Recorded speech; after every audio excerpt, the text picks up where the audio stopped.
কৰিব বিচাৰোঁ, আগুৱাই যাব বিচাৰোঁ।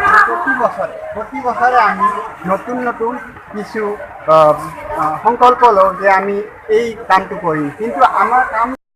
হেল্ল' বন্ধুসকল, আজি হয়তো এইটো 2019 চন যাবলৈ ওলাইছে আমাৰ পৰা। তো নতুন বছৰৰ শুভেচ্ছা থাকিল হওক। তো নতুন বছৰত কোনে কি কৰে, কাৰ কি কেনেকুৱা প্লেন আছে, সকলোৱে জনাবলৈ ট্ৰাই কৰিব কমেণ্ট কৰি। তো বন্ধুসকল, আজি মই কেইটামান কথা ক'বলৈ বিচাৰিছোঁ। তো 2019 চনটো আমাৰ যাৰ যেনেকৈ ইচ্ছা সেনেকৈ গ'ল মানে গ'লেই আৰু মানে এটা দুটা দিন বাকী আছে, এটা দিন বাকী আছে। তো কথাটো এনেকুৱা যে আমি তো মানুহক কোনো এটা ভিডিঅ' চোৱাৰ লগে লগে এনেকুৱাকৈ গালি পাৰে যে মানে ক'ব পৰা নাযায়। মানুহৰ মানে 2020 চনটো এনেকৈ কটাবলৈ ট্ৰাই কৰা সকলোৱে, যাতে মানে কাৰোবাক গালি পাৰা নাযায়। তো এনেকুৱা ধৰণে কটাবলৈ ট্ৰাই কৰিব সকলোৱে।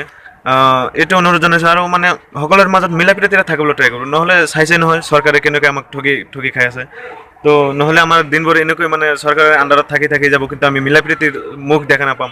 তো বন্ধুসকল, সকলোৱে মিলা প্ৰীতিৰে থাকি জীৱন কটাবলৈ ট্ৰাই কৰিলে যে কেনেকুৱা ভাল লাগিব, বা মিলা প্ৰীতিৰ যেতিয়া বন্ধনটো আকৌ গঢ়ি উঠিব নতুনকৈ আমাৰ মাজত, সকলোৰে মাজত, তেতিয়া আৰু মানে কেনেকুৱা ভাল এটা পৰিৱেশৰ সৃষ্টি হ'ব, সেইটো তেতিয়াহে গম পোৱা যাব, যেতিয়া মানে ভাল পৰিস্থিতি এটা সৃষ্টি হৈ যাব। তো চৰকাৰৰ ৰখত পৰি আমি সকলোৱে মানে যেনে তেনেকৈ মানে জীৱন কটাবলৈ লৈছোঁ।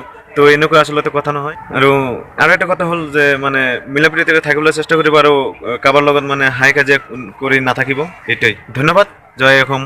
নতুন বছৰৰ শুভেচ্ছা থাকিল সকলোলৈ। ধন্যবাদ।